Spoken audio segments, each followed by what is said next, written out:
পাতলা পাতলা করে কাটবো।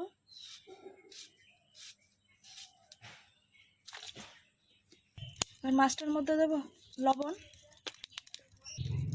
হলুদ দিয়ে একটু মাখিয়ে নেব।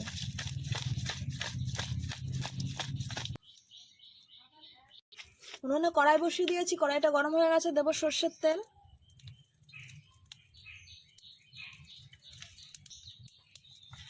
এই রান্নাটা করতে বেশি কিছু লাগবে না, তা আলু আর আমি ডাটা কুচি কুচি করে কেটে নিয়েছি, পেঁয়াজটা একটু বড় করে কেটেছি, আর কয়েকটা চেরা কাঁচা লঙ্কা নিয়েছি। চুনো মাছ, এই মাছটা বেশি মশলা দিলে ভালো লাগবে না, তার জন্য আমি খুব অল্প জিনিস দিয়ে রান্নাটা করব। তেল গরম হয়ে গেছে, এবার মাছগুলো ভেজে নেব।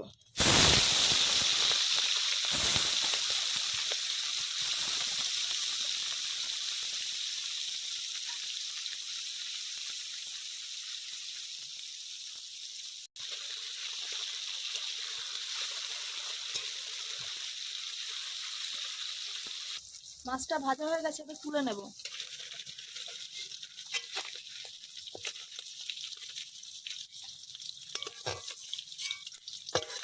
এই মাছ ভাজা তেলে আমি তরকারিটা করব।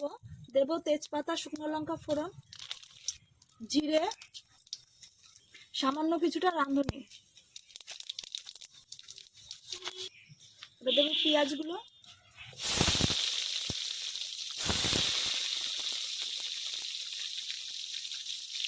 কাঁচা লঙ্কাটাও দিয়ে দেবো,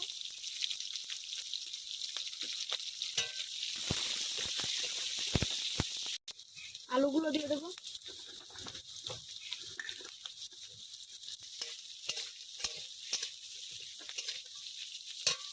পরিমাণ মতো লবণ,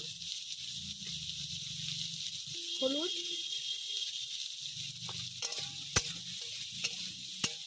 ডাঁটাগুলো দিয়ে দেবো।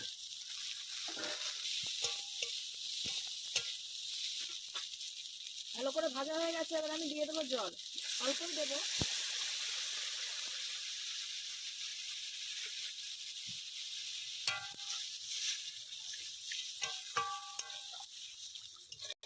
ঝোলটা শুকিয়ে এসছে, এবার মাছগুলো দিয়ে দেবো।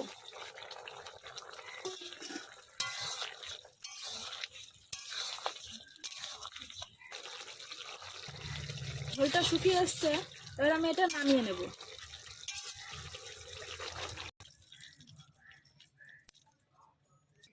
রেডি হয়ে গেছে আমাদের চুনো মাছের চচ্চড়ি। খুব সহজ পদ্ধতিতে রান্না, খুব তাড়াতাড়ি হয়ে যাবে, শুধু মাছটা করতে যা টাইম লাগবে।